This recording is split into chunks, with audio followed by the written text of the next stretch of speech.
നിങ്ങൾക്കൊക്കെ ബുദ്ധിമുട്ടാണെങ്കിൽ എന്നെ ഇവിടെ ഉപേക്ഷിച്ചിട്ട് പൊയ്ക്കോ. ഞാൻ ഏതെങ്കിലും അനാഥാലയത്തിൽ ചെന്ന് പ്രസവിച്ചോളാം. ചേച്ചി, എനിക്ക് ഈ കുഞ്ഞിനെ പ്രസവിക്കണം.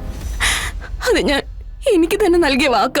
എന്നാ ചെല്ലടി, ചെന്ന് കേറി കൊടുക്ക് ഏതെങ്കിലും അനാഥാലയത്തിലേക്ക്. ഏട്ടനോട് വെറുതെ ദേഷ്യപ്പെടേണ്ട എടുത്തി. സംഭവിച്ചു പോയില്ലേ, ഇനി പറഞ്ഞിട്ട് കാര്യമില്ലല്ലോ.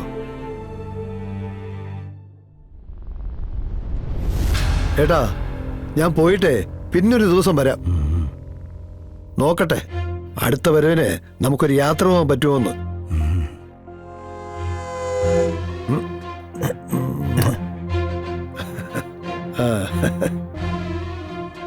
എന്നാ വരട്ടെ എടുത്തി അമ്മേ.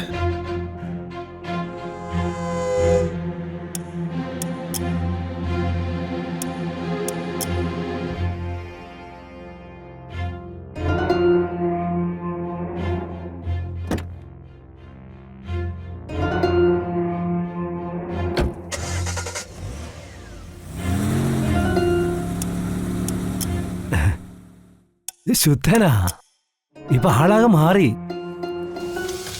പാവാ, എന്ത് സ്നേഹമുണ്ട്. ഇല്ലെങ്കിൽ ആ സമയത്ത് അവിടെ വരത്തില്ലായിരുന്നല്ലോ. എന്തൊക്കെ പറഞ്ഞാലും ശരി, സഹോദര സ്നേഹമുണ്ട്. രാഘവേട്ട, കണ്ണടച്ച് ആരെയും അങ്ങനെ വിശ്വസിക്കരുത്. പ്രത്യേകിച്ച് ഇവനെ, ഈ ഉപേന്ദ്രനെ. ഓ,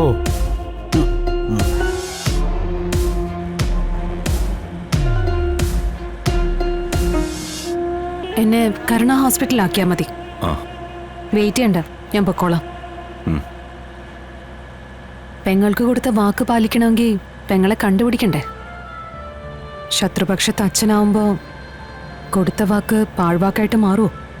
വാക്ക് കൊടുത്തിരിക്കുന്നത് ശിവനാണെങ്കിൽ എന്റെ പെങ്ങളുടെ കഴുത്തി പ്രകാശ താലി കെട്ടിയിരിക്കും. അതിപ്പോ ശത്രുപക്ഷത്ത് അച്ഛനാണെങ്കിലും അമ്മാവനാണെങ്കിലും ശിവനല്ല ഒരുപോലെയാ. ശിവോഹം, എനിക്കിത് നിയോഗം. അതൊന്ന് മനസ്സിൽ കരുതിയാ മതി, കാര്യങ്ങളൊക്കെ താനെ നടന്നോളും.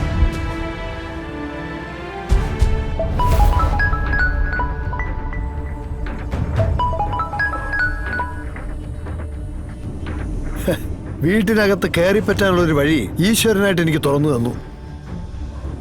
ഞാൻ ആ വഴിയിലൂടെ സ്വീകരണ മുറി വരെ കയറിപ്പറ്റാനുള്ള ലൈസൻസ് വാങ്ങിച്ചെടുത്തിട്ടുണ്ട്. അപ്പൊ കളി ഭംഗിയായി നടത്തിയിട്ടുണ്ടല്ലേ? ഇനി എനിക്ക് ആ വീട്ടിനകത്തിരുന്ന് അവർക്കെതിരെ പലതും ചെയ്യാൻ സാധിക്കും. ചെയ്യണം. നമ്മുടെ മോഹങ്ങളും സ്വപ്നങ്ങളും ഒരൊറ്റ രാത്രി കൊണ്ട് ഇല്ലാതാക്കിയവളാ ആ ശാലിനി. അവളുടെ പദവിയിലാ ഇപ്പൊ സത്യഭാമ പോലും പത്തിവിരിച്ചത്. വിഷ്ണു നഷ്ടപ്പെട്ടതുപോലെ ഓരോരുത്തരായിട്ട് ആ വീട്ടിൽ നിന്ന് നഷ്ടപ്പെടണം. അതിലാദ്യമാര്? ആ ഒരു ചോദ്യത്തിനുള്ള ഉത്തരവാണ് ഇനി നമ്മൾ കണ്ടെത്തേണ്ടത്. ഇനി വരാൻ പോകുന്നത് നമ്മുടെ കാലമാ, ശാലിനിയുടെ അവസാന നാളും. വിഷ്ണു ഇല്ലാതെ അവൾ ഈ ഭൂമിയിൽ വേണ്ട. 100,000 പ്രശ്നങ്ങൾ കൊണ്ട് പൊറുതി മുട്ടി അവൾ സ്വയം ഒടുങ്ങണം. അതുവരെ നമ്മൾ ഈ കളി തുടരണം. യുദ്ധക്കളത്തിലേക്ക് നമ്മൾ കൃത്യമായിട്ട് എത്തിക്കഴിഞ്ഞു. ഇനി ശത്രുവിന്റെ മർമ്മം നോക്കി ആയുധം തൊടുക്കേണ്ട കാര്യമേ ഉള്ളൂ. അത് ഉപേന്ദ്രന് വിട്ടേക്ക്. മലേഷ്യയിൽ നിന്ന് കൊണ്ടുവന്ന ഒരു ബ്രഹ്മാസ്ത്രമുണ്ട്. അതാണ് ഇനി അവിടെ പരീക്ഷിക്കേണ്ടത്. എല്ലാത്തിൻ്റെ പുക കണ്ടേ ഞാൻ അടങ്ങൂ. എരിയണം.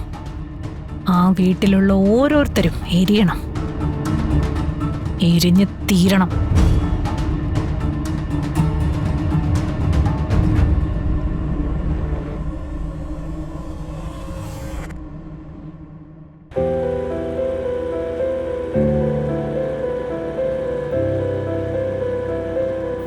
അവിടെ നിർത്തണ്ടേ?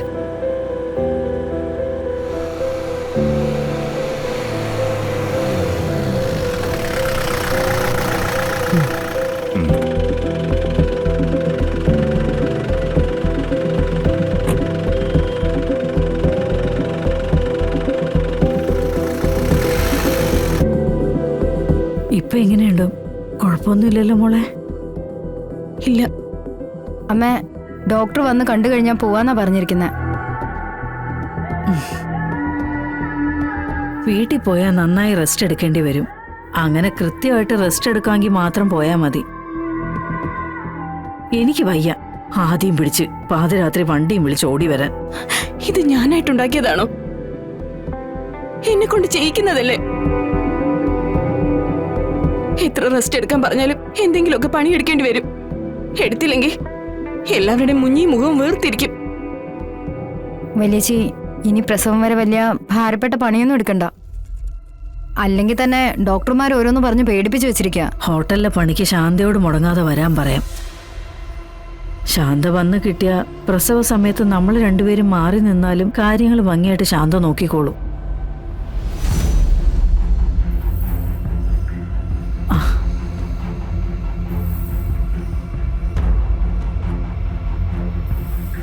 എങ്ങനെയുണ്ട് ചേച്ചി? വേദനയൊക്കെ കുറഞ്ഞോ? ശരീരത്തിന്റെ വേദന കുറഞ്ഞു. പക്ഷെ ഞാൻ ഡോക്ടറെ കണ്ടായിരുന്നു. കുറച്ച് റിസ്ക് ആണെന്നാണല്ലോ ഡോക്ടർ പറഞ്ഞ്. ചില സംശയങ്ങളൊക്കെ ഡോക്ടർ പറഞ്ഞു. പിന്നെയൊക്കെ നമ്മുടെ ഭാഗ്യം പോലെ ഇരിക്കും. എന്ത് ഭാഗ്യം! നിങ്ങൾക്കൊക്കെ ബുദ്ധിമുട്ടാണെങ്കിൽ എന്നെ ഇവിടെ ഉപേക്ഷിച്ചിട്ട് പൊയ്ക്കോ. ഞാൻ ഏതെങ്കിലും അനാഥാലയത്തിൽ ചെന്ന് പ്രസവിച്ചോളാം. ചേച്ചി, എനിക്ക് ഈ കുഞ്ഞിനെ പ്രസവിക്കണം. അത് ഞാൻ എനിക്ക് തന്നെ നൽകിയ വാക്ക. എന്നാ ചെല്ലടി, ചെന്ന് കേറി കൊടുക്ക് ഏതെങ്കിലും അനാഥാലയത്തിലേക്ക്. അവിടെ ആരാ നിന്നെ ഫ്രീ ആയിട്ട് നോക്കാൻ പോകുന്നത് നമുക്കൊന്ന് കാണാം. അമ്മേ, എന്താ ഇത്? എന്തൊക്കെയായി പറയുന്നത്? പിന്നെ ഇവള് പറയുന്ന കേട്ടില്ലേടി? എന്തൊക്കെ ചെയ്തു കൊടുത്താലും സ്നേഹത്തോടൊരു വാക്ക് ഇവള് ഇതുവരെ പറഞ്ഞിട്ടില്ല. എടി, വാശിയും വൈരാഗ്യം മനസ്സിൽ വച്ചോണ്ട് ജീവിതത്തെ ജയിക്കാൻ നോക്കല്ലേ. അങ്ങനെ ശ്രമിച്ചവരൊക്കെ ഒരിടത്തും എത്താതെ ഒടുങ്ങിപ്പോയ ചരിത്രമേ ഉള്ളൂ. ആ പിന്നെ നീ പറഞ്ഞല്ലോ ഈ കൊച്ചിനെ വെച്ച് കൊച്ചിന്റെ അച്ഛനോട് പ്രതികാരം വീട്ടുവെന്ന്. ആദ്യം കുഞ്ഞൊന്ന് ജനിക്കട്ടെ, പിന്നെ വളർന്ന് തന്നോളാവട്ടെ, എന്നിട്ട് പോരെ പ്രതികാരത്തിന്റെ ബാലപാഠം കുഞ്ഞിന് ഓതി കൊടുക്കാൻ. അത് ശരി, ഇപ്പൊ കൊല്ലാൻ കൂട്ടുനിന്നവരൊക്കെ വാട്ടിപ്പാടാൻ പോവാണോ? ആരോടെ ആദ്യം കുഞ്ഞിനെ കൊല്ലാൻ പോയത്? ഈ കുഞ്ഞിനെ വേണ്ടെന്നും പറഞ്ഞ് നീ കാട്ടിക്കൂട്ടിയ കോപ്രായങ്ങളൊക്കെ എന്റെ മോളങ്ങ് മറന്നുപോയോ? അമ്മേ, എന്താ ഇത്? എടി, ഇതൊരു ഹോസ്പിറ്റലാ.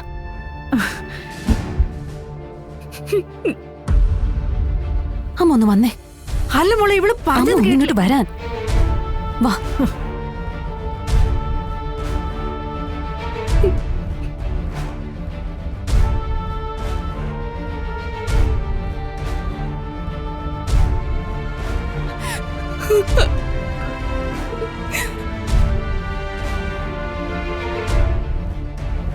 ശാരീരിയുടെ കാര്യം അമ്മയ്ക്ക് അറിയാലോ. പറഞ്ഞു ജയിക്കാൻ പറ്റില്ല, പറഞ്ഞു ഒന്നും പിന്നെ പറയിപ്പിക്കാനും പറ്റില്ല. രണ്ട് കൈയും കൊണ്ട് അടിച്ചാലല്ലേ ശബ്ദം ഉണ്ടാവൂ. എല്ലാ തെറ്റും എന്റെയാ മോളെ. ഇതിനെല്ലാം കാരണം ഞാനും നീയും വിഷ്ണുവിന്റെ ചിതാഭസ്മം ഒക്കെയാ. നിങ്ങളുടെ ആ പോക്ക് എനിക്ക് തടയായിരുന്നു, പക്ഷെ കഴിഞ്ഞില്ല. ജോത്സ്യം പറഞ്ഞതായിരുന്നു ആ പോക്ക് ഒരുപാട് അനർത്ഥങ്ങൾ ഉണ്ടാക്കുമെന്ന്.